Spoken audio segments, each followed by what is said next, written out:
Sati sati president എവിടെ? President. അയ്യോ ഇത് ആരൊക്കെയാ? ഇരിക്കണം ഇരിക്കണം, വന്ന കാലിൽ തന്നെ നിൽക്കാതെ ഇരിക്കണം. കണക്ക് കാണണം, എനിക്ക് കണക്ക് കാണണം. ചിറ്റപ്പ കണക്ക് വേണം. കണക്ക് മാത്രമാക്കുന്നതിന് സയൻസും സാഹിത്യമൊക്കെ കാണിക്കാന്ന്. പിന്നെ ഒരു മലയാളം വേണമെങ്കിൽ അത് പ്രസിഡന്റ് ഇവിടെ താമസിക്കരുത്. ഞാൻ പ്രമേയം കൊണ്ടുവരും. പ്രമേഹമായാലും ശരി, പ്രഷറായാലും ശരി, ആദ്യം വീട്ടിൽ ഇറങ്ങണം. പോണം പോണം. അപ്പൊ കണക്ക് കാണിക്കത്തില്ല. മലയാളം പറഞ്ഞാൽ മനസ്സിലാകത്തില്ല, ഇംഗ്ലീഷ് പറയാം. Mathematics is not here. കാണിച്ചു തരാം. ശരി ശരി ഞാനും കാണിച്ചു. ആര് പോയാലെന്ത് വന്നാലെന്ത്, നമുക്ക് സുഖമായിട്ട് ജീവിച്ചാ പോരെ. നീ ആ ഓളിയം കൂട്ടണേ. ചെവി കേൾക്കൂലേ?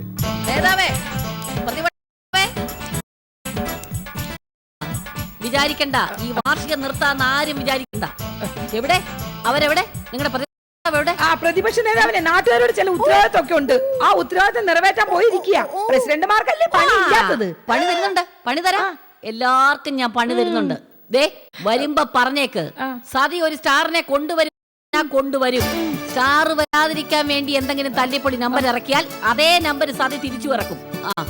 നമുക്ക് കാണാം. അയ്യ അവിടെ മൂർഖനെ പേടിയില്ല, പിന്നെ ചുമ്മാ ഓസിഡിന് കിട്ടിയ ആസിഡും കുടിക്കുന്ന വർഗം.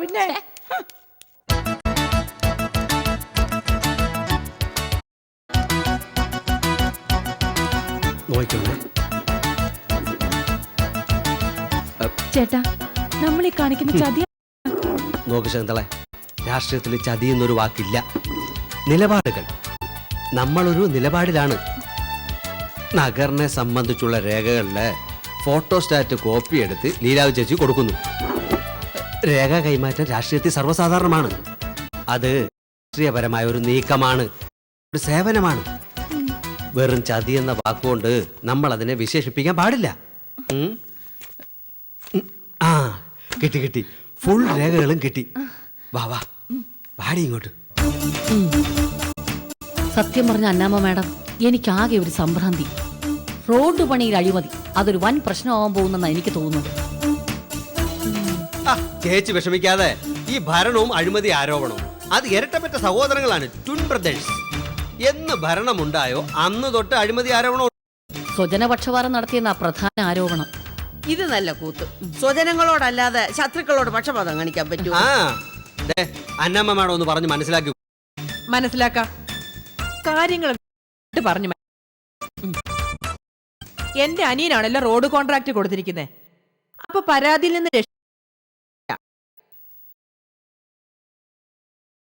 ഞാൻ ഏറ്റു.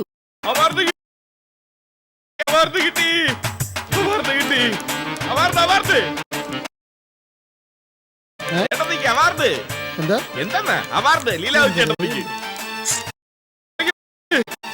എവിടെ? ചേട്ടത്തി എവിടെ? അവാർഡ് ചേട്ടത്തിക്ക് അവാർഡ് കിട്ടി.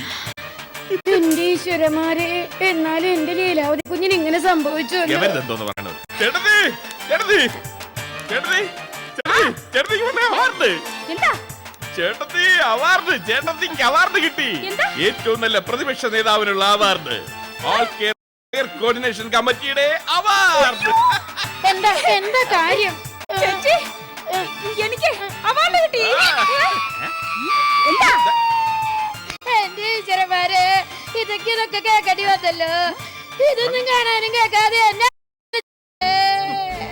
മോളെ, നമുക്ക് ഉടനെ ഡോക്ടറെ കാണണം. ചേച്ചി എന്തൊക്കെ എന്റെ പൊന്നു ചേച്ചി, എനിക്ക് അവാർഡ്. അതാ ഞാനും പറയണത്, ഉടനെ ഡോക്ടറെ കാണണം. കയ്യോ അസുഖമൊന്നുമല്ല, അവാർഡാണ്, ബഹുമതി, പുരസ്കാരം. സമ്മാനം കിട്ടിയെന്നോ? കുഞ്ഞിന് സമ്മാനം കിട്ടിയെന്നോ? ആ, നഗറിലെ പ്രവർത്തനങ്ങളിൽ വെച്ച് ഏറ്റവും നല്ല പ്രതിപക്ഷ നേതാവിന് അവാർഡ് കൊടുക്കുമെന്ന് വാർത്തയുണ്ടായിരുന്നല്ലോ. ലീലാവതി ചേട്ടത്തിക്കാണ് സമ്മാനം. നഗറിലെ എല്ലാ ആൾക്കാർക്കും സ്വീറ്റ്സ് വിതരണം നടത്താൻ സുഗുണ. വിതരണം തുടങ്ങി കഴിഞ്ഞു. കാണുന്നില്ലല്ലോ. ഗോപതി ചേച്ചി ചേച്ചി ലീലാവതി ചേട്ടത്തിക്ക് അവാർഡ് കിട്ടി, ഏറ്റവും നല്ല പ്രതിപക്ഷ നേതാവ്. ഓക്കെ,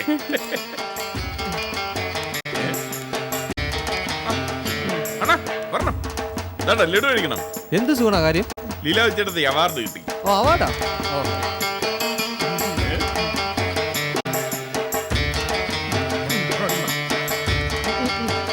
കഴിക്കണം, ഇഷ്ടം പോലെ കഴിക്കണം. അയ്യോ എനിക്ക് ഷുഗർ ഉള്ളതാ. ഏ?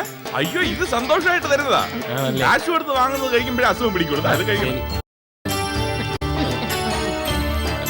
അനിയ വാ, ലഡു ജിലേബി ഏത് വേണമെങ്കിലും എടുക്കാം.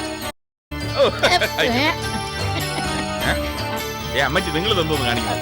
ലീലാവതി കുഞ്ഞിന്റെ വിജയത്തിൽ ഞാൻ സന്തോഷിക്കണ്ടേ? അയ്യോ ശരിയാണ്, ഞാനത് മറന്നുപോയി. ഭയങ്കര സന്തോഷം, ഭയങ്കര സന്തോഷം.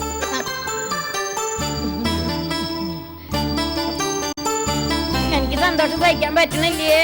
ഓ, ഞാൻ സന്തോഷം കൊണ്ട് മറന്നു നിൽക്കുകയാണ് ഇവിടെ. രണ്ടെണ്ണം കൂടെ തരും, കഴിക്കട്ടെ, സന്തോഷിക്കട്ടെ.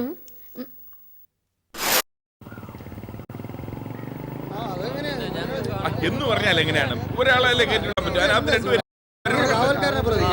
നിങ്ങൾ ചുമ്മാ തള്ളരുത്, വെള്ളം ഉണ്ടാക്കരുത്. ഒരാൾക്ക് അവാർഡ് കിട്ടിയെന്ന് പറഞ്ഞ ഇങ്ങനെ പോടെ. ഹലോ ഹലോ ഹലോ ഹലോ, അഭിനന്ദിക്കാനായിരിക്കും. അതെ, അഭിനന്ദനത്തിൽ മുങ്ങി നിൽക്കുകയാണ് ചേട്ടത്തി. ഇനി ഒരു അല്പം വിശ്രമമാണ്. ഞാന് സിറ്റി ന്യൂസ് ഡെയിലിയുടെ റിപ്പോർട്ടറാണ്. ഇന്റർവ്യൂ എടുക്കണം. അയ്യോ പത്രത്തിൽ പത്രപ്രവർത്തകരില്ലാതെ പൊതുപ്രവർത്തകർക്ക് എന്ത് നിലനിൽപ്പ്?